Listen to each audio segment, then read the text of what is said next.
Life Audio. Hey there, friend. Heather Creekmore here. Thanks for listening to the Compared to You podcast today. This is the show for you if you're a woman who wants to grow in her faith and start thinking more about what God made her for instead of how God made her body. Yeah, that's me. That was my story. And that's why I do this podcast and write books and do coaching and run courses, because I want to help you be free from obsessing over your size, your weight, your appearance, your aging, whatever, so that you can live in the purpose that God made you for and feel alive in the way He created you. Today, we are in a series called Fear Free Fall, and today's episode may be the most difficult. Oh yeah, that's a good way to sell it, Heather. But today we're going to talk about the fear of suffering. And this comes up a ton in my body image coaching, right? Because one of the reasons why we all say we have to follow a specific eating plan, why we have to, quote unquote, stay healthy, is because we don't want disease. We don't want to suffer, right? And that's perfectly reasonable, rational. Like, I'd never argue with that. No one wants to suffer. But the theology behind our fear of suffering is something we need to assess a little deeper. We need to ask ourselves, am I trusting in God to provide, take care of me? Or am I trusting in my own ability to control things so that I can have a suffering-free life? Which, by the way, friend, I don't know if you've tried it, but it's pretty difficult, right? It's pretty difficult to control all the variables and make everything come out just right. Suffering is kind of an inevitable part of living in this sinful, fallen world. And so if you are terrified of suffering, or even if you just kind of worry about it every now and then, like, I don't want to suffer. I don't want to feel bad. I don't want to hurt. It could even be rejection, like we talked about before. I don't want to feel anything that makes me feel bad. So I want to live a life free from those negative, as we call them. Well, they're not really negative, they're helpful. But from those feelings, this episode is for you, my friend. Hey, I'm going to be in Dallas, Texas in just a couple weeks at the In His Image conference. I'd love to meet you there. You can find a link in the show notes to sign up. And I would love for you to go to improvedbodyimage.com because I got lots of great stuff for you, including 10 days of encouragement. Sign up now so you don't miss out on anything. And you can be encouraged regularly. Who doesn't need that?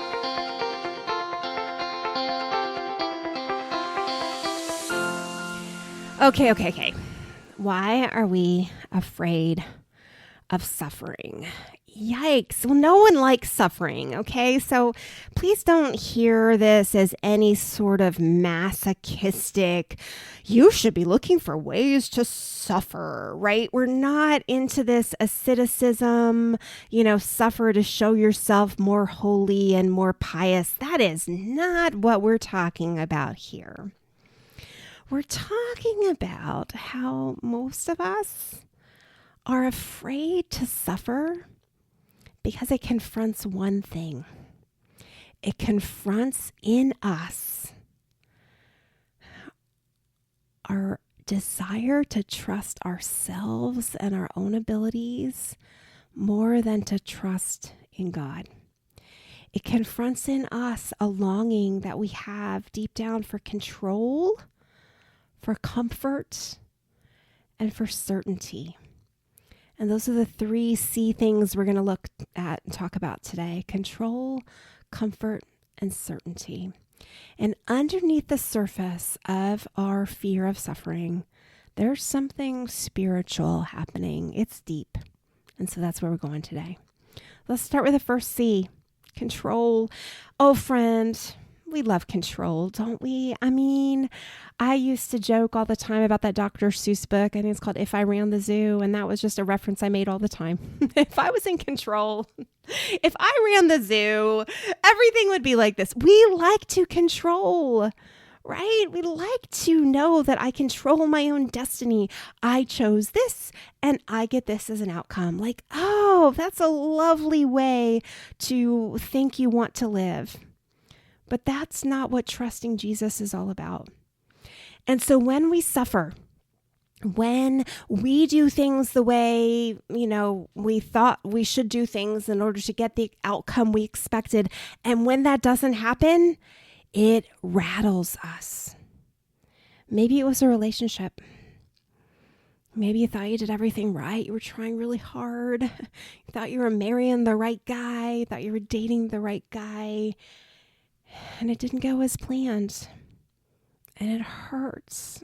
It hurts so bad. It hurts like hell. And you suffer.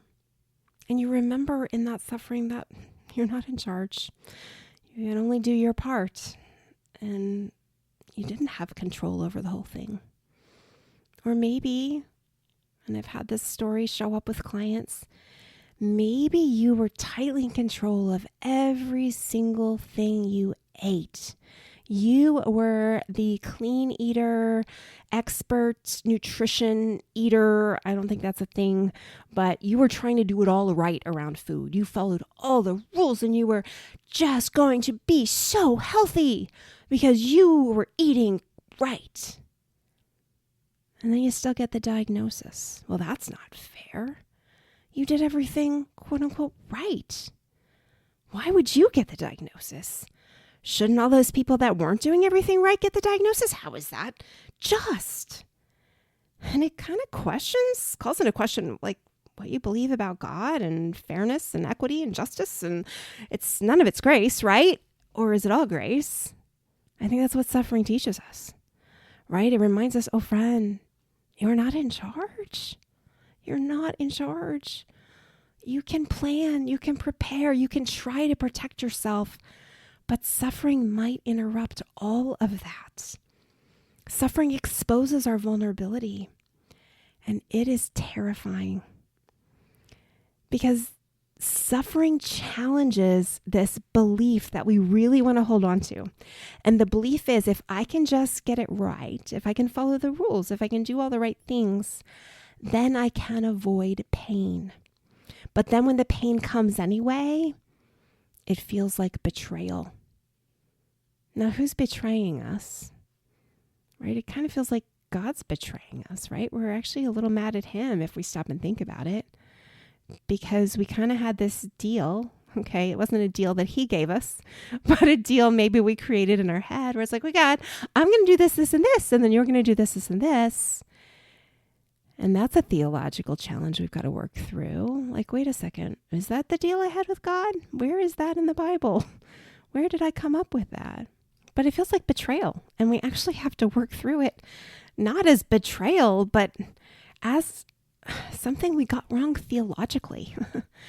We have to work through it to understand that, oh, goodness gracious, God is sovereign. I am not. I was never in as much control as I thought I was. And perhaps things have gone awry. Perhaps part of this suffering journey is for me to remember that. And so in that way, my suffering might bring me closer to God because I have the opportunity to see God for who he really is, not a magic vending machine where I do my part, I put the quarters in, and then the snack comes down, right? No, that God is sovereign and he's bigger. His plans are greater. He's so much more vast than my little finite mind can even imagine. And if he's allowing suffering in my life, it's to grow me. It's to change me. It may be to humble me. And maybe to produce other Christ-like character in me. Perhaps this suffering is actually for my good because I'm going to recognize that I'm not in control. Friend, that's hard. But theologically, right, I think another area where we get suffering wrong, and maybe you were even taught this at church, but we tend to believe, even subconsciously, that good things happen to good people and bad things happen to bad people. And it's almost cliche, right? But the question of like, why do bad things happen to good people? Or why do good things happen to bad people? That trips people up a lot theologically.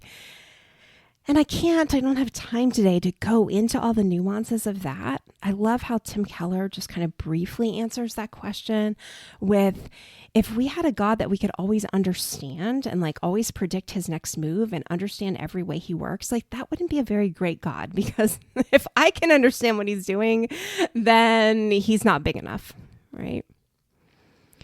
But sometimes when suffering comes, we tend to question ourselves. We tend to wonder, like, what did I do wrong?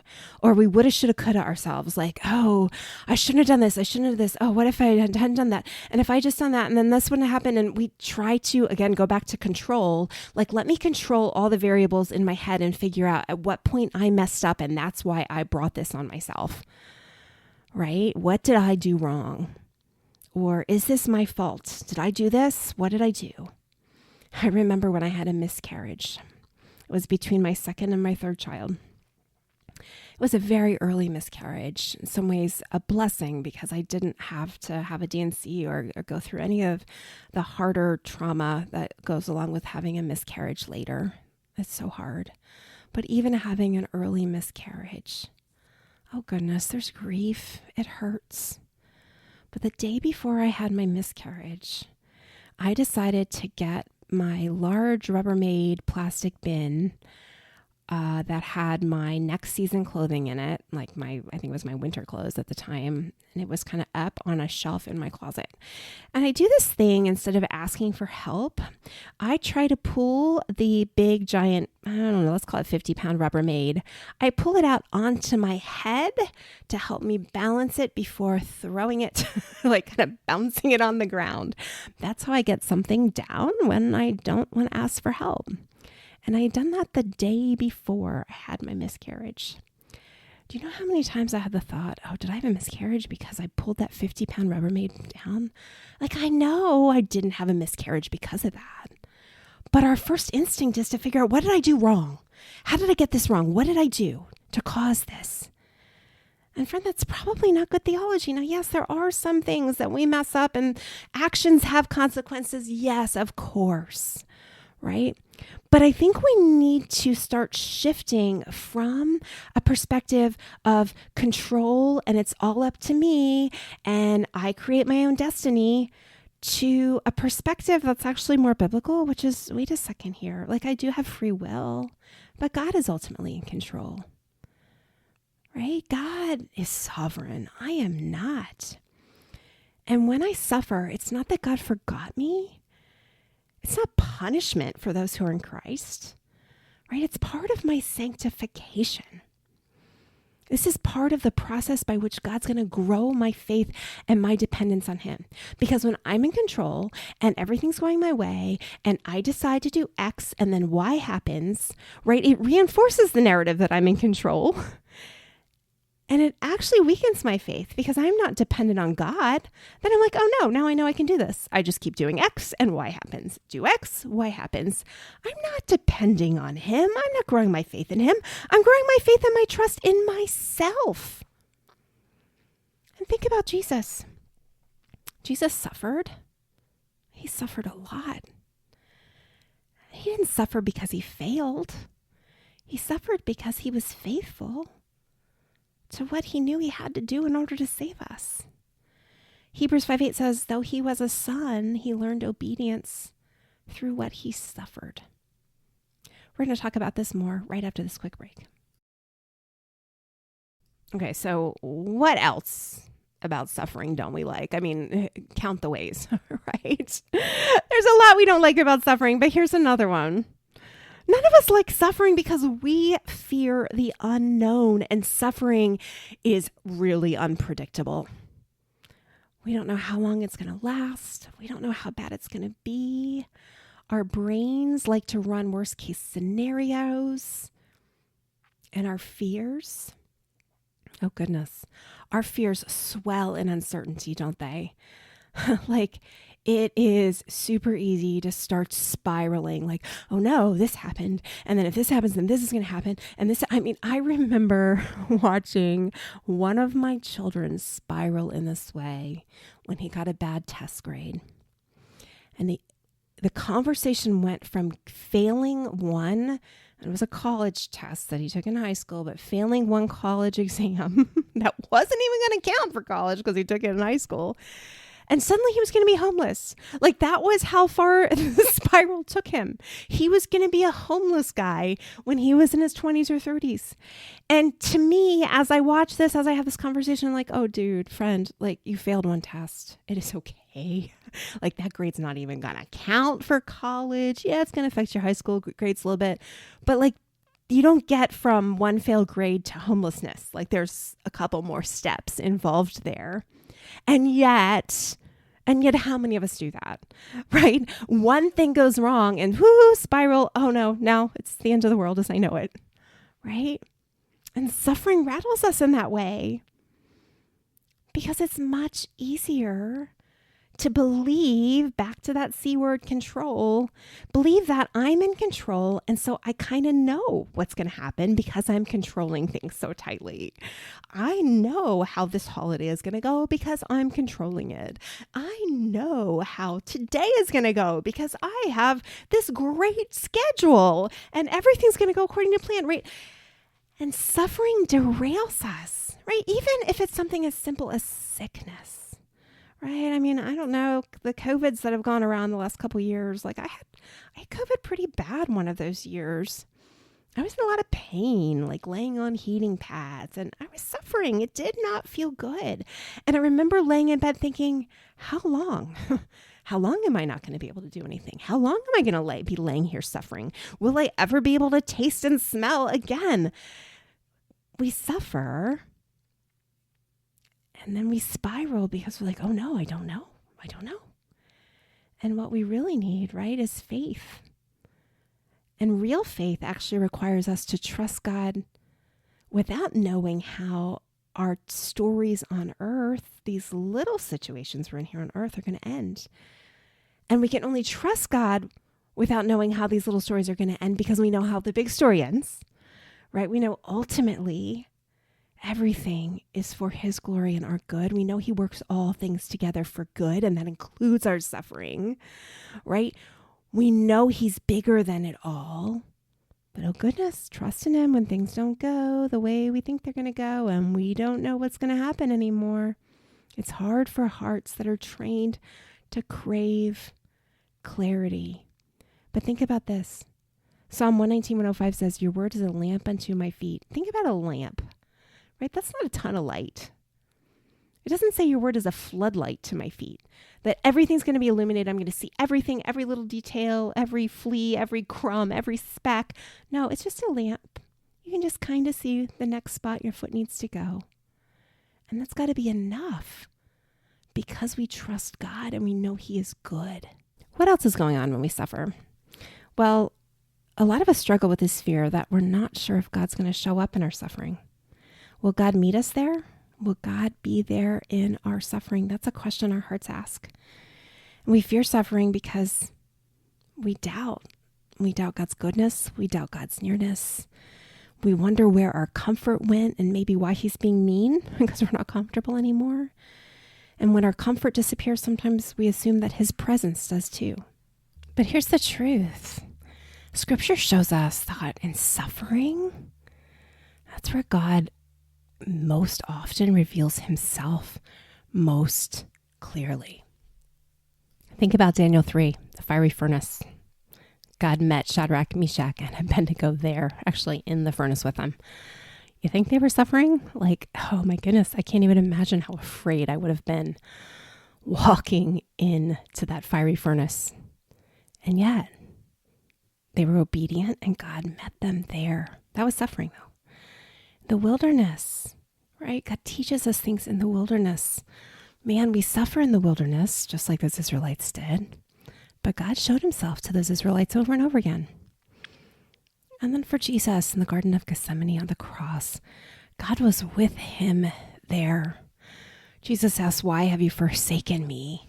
And Jesus is the only one who really gets to ask that question with accuracy, right? Because God kind of had to turn his face away to allow Jesus to experience what he experienced, to actually experience hell, right? To walk through hell for those 3 days and then overcome victorious, rise again, having defeated the grip of sin, hell, and death, right? But Jesus did all that so that when we say, God, why have you forsaken me? We know it's not true. God is with us. He hasn't forsaken us. He hasn't turned his back on us because of what Jesus did. So the question to ask isn't, will God keep me from suffering? The question is, will I remember that God is here in the suffering with me? So we've talked all about like the first C word, control, right? But let's dig into comfort. Oh goodness, we don't like to suffer. We're afraid of suffering because we live in a culture that worships ease. We prize our comfort, our convenience. We believe these are ultimate things. I mean, goodness gracious, I get frustrated if the microwave takes too long to cook something, or Prime doesn't get me something between 3 and 6 in the afternoon when they promised and it has to come the next morning, right? We live in a culture where things are pretty comfortable and pretty easy most of the time.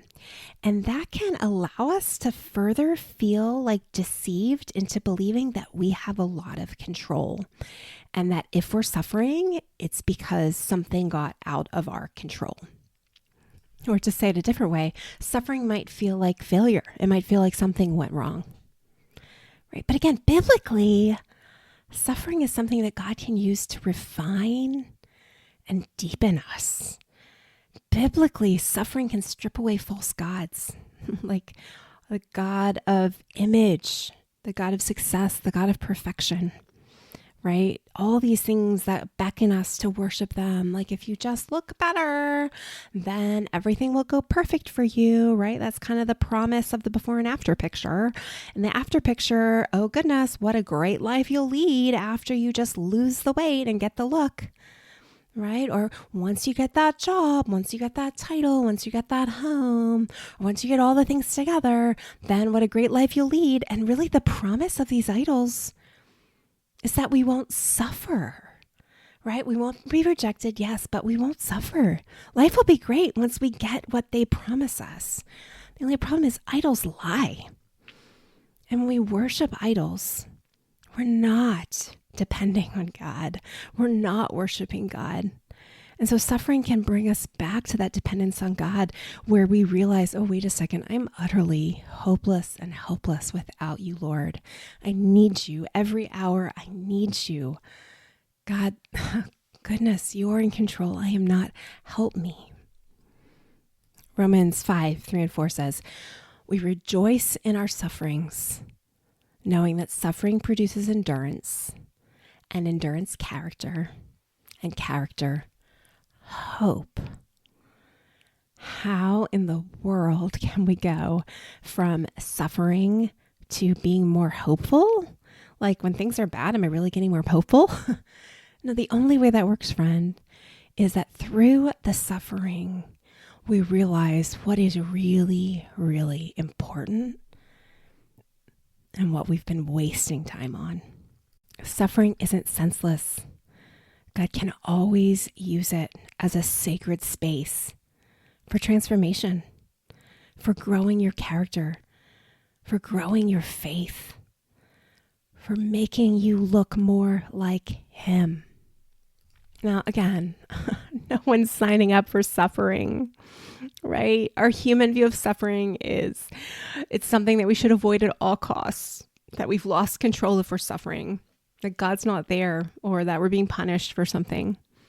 But biblically, suffering is an invitation to surrender it all.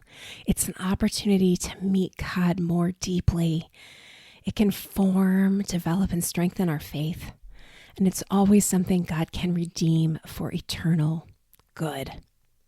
Suffering isn't the end of the story, but it might be the place where God can rewrite the story. And that's exactly what happened for Tara. So Tara is a part of my team. She's one of my coaches. Tara was my client 4 years ago, came to me like many of you do, just really stuck in body image and food stuff and feeling desperate and frustrated. And so she's been on an eating disorder, body image recovery journey for almost 5 years now.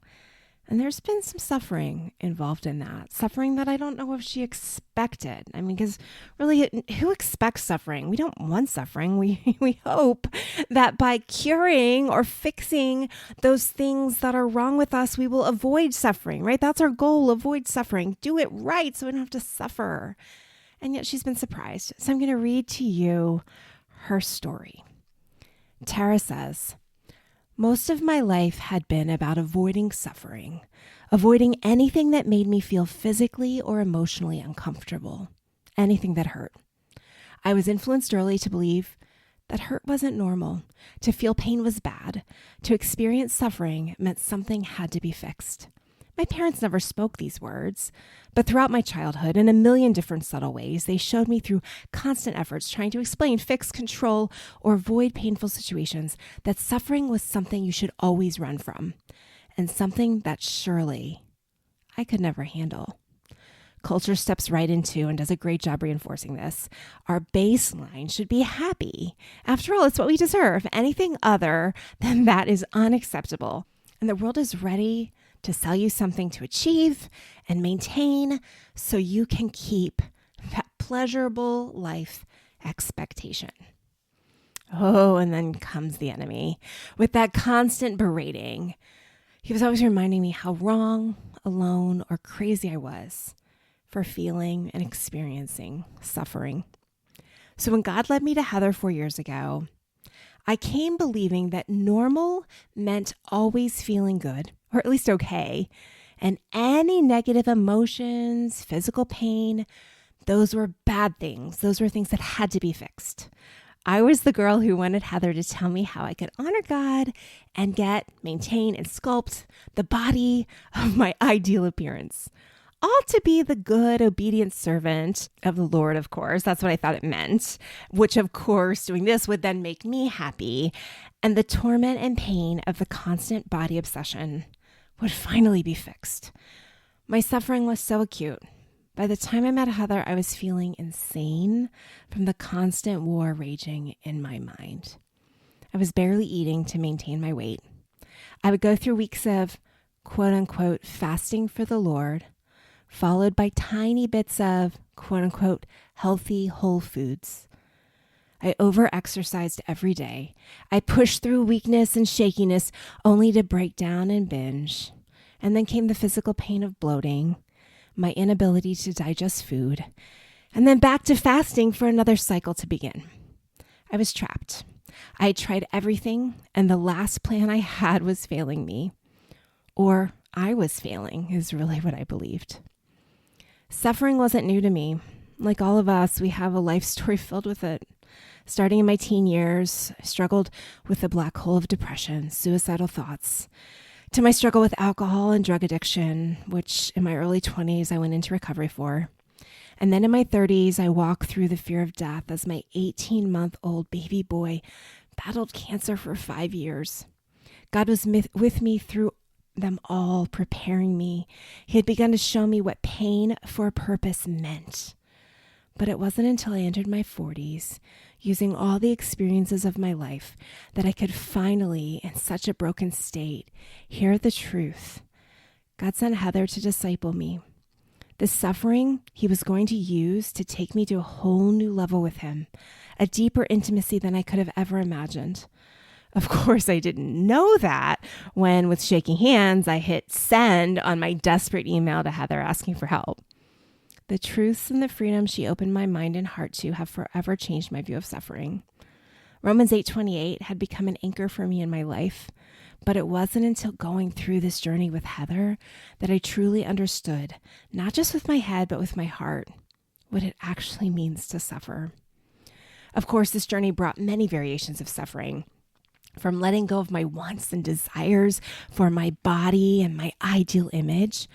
It came with wrestling and crying out to God over my changing body as it healed. Dying to self, oh, that hurts. Turning from constant thoughts of me to thoughts of him. There were so many emotions, fear, control, grief that I walked through with Heather and the Holy Spirit. Emotions that she graciously sat with me in and showed me how I could stay and I wouldn't be consumed by them. I wouldn't drown in the pain. And our good God, who knows deeper pain than any of us ever will, is always there for us, right in it. For the first time, I didn't run from, avoid, or try to fix the pain. I stayed. And I wasn't alone like the devil had convinced me I would be.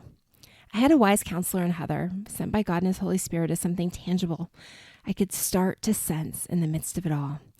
And so in the suffering, a deeper kind of trust was built, the kind where I could actually see, touch, and feel God's presence working in me, the kind that I could begin to believe He was right there with me, experiencing it all with me, the kind that told me I could trust Him far more than I could trust myself, far more than I could trust what I knew I saw or what I was told or what culture demanded. It was the kind of suffering that made me dive into His arms daily, sometimes hourly, sometimes by the minute. The kind of suffering that made me seek out what His love really was, what the cross and the resurrection really meant, and how it really does change everything. The kind of suffering this body image battle brought me to, the kind of suffering that helped me really live through and believe Romans 8:28 as a promise, was the suffering I faced as Heather spoke truth in love when she helped me see my sin. When I came face to face with my own idolatry and my pride, two sins I never believed were a problem for me. I didn't worship golden calves. I loathed almost everything about myself. There was no pride there. And actually, for the first time, I allowed myself with my wise counselor to feel the weight of my sin, to accept, acknowledge, and see it, to allow it to break my heart. For the heart of Jesus I broke, it was the kind of suffering, the most unexpected kind of suffering that changed everything. To have even considered to allow myself to feel that weight of sin before walking through this journey with Heather, getting to know what God truly says about me, what His love truly means, the weight of it would have crushed me. But on this journey, with a guide and with God and community of women who came along beside me, my eyes were opened. And for the first time, instead of the weight of suffering crushing me, as I always feared it would, it freed me. It was pain for a purpose. God used it. He used it to encounter me. He used it to love on me. He used it to connect me to Himself and so many beautiful women. He used it for good. Romans 8:28. Most importantly, He used it to help me know Him more and love Him more. And in turn, I can now love myself and others in a way I never understood before. As Tim Keller explains in his book, Hope in Times of Fear, the cross and resurrection is the great reversal. I understand this now. I feel like I'm living through this as I continue to journey with Heather and other women, walking through this process of renewal and freedom. Jesus saves us through weakness, giving up power, enduring the deepest suffering, and succumbing to what seems like defeat. But He triumphs not despite the weakness and loss of power, but because of it and through it. So we have a way of looking at and living in this world with all its degrees of suffering that turns cultural rules, expectations, and beliefs about suffering on their heads. And for me, this stripped away my fear of suffering. Of course, it's still hard, and I would like to not endure it. I will continue to pray for strength and His presence to get through it and trust that if it's happening, that it's in God's will and He will use it for good, even if I never truly understand or know what that good is this side of heaven. So when suffering comes, as it will until Christ returns, now I truly understand how perfect love does cast out all fear. 1 John 4:18. Oh, friend, I hope Tara's story has maybe encouraged you. If you're in the midst of suffering and you want someone to hold your hands or tell you it'll be okay, or pray with you, or show you maybe something underneath the surface you haven't seen yet. If it's there, hey, we'll do that for you. Tara will do that for you. I will do that for you. Our team is here for you. Reach out. You don't have to suffer alone, and God will use your suffering. Hey, thanks for listening. I hope something today has helped you stop comparing and start living. Bye-bye. The Compared to podcast is proud to be part of the Life Audio Podcast Network. For more great Christian podcasts, go to lifeaudio.com.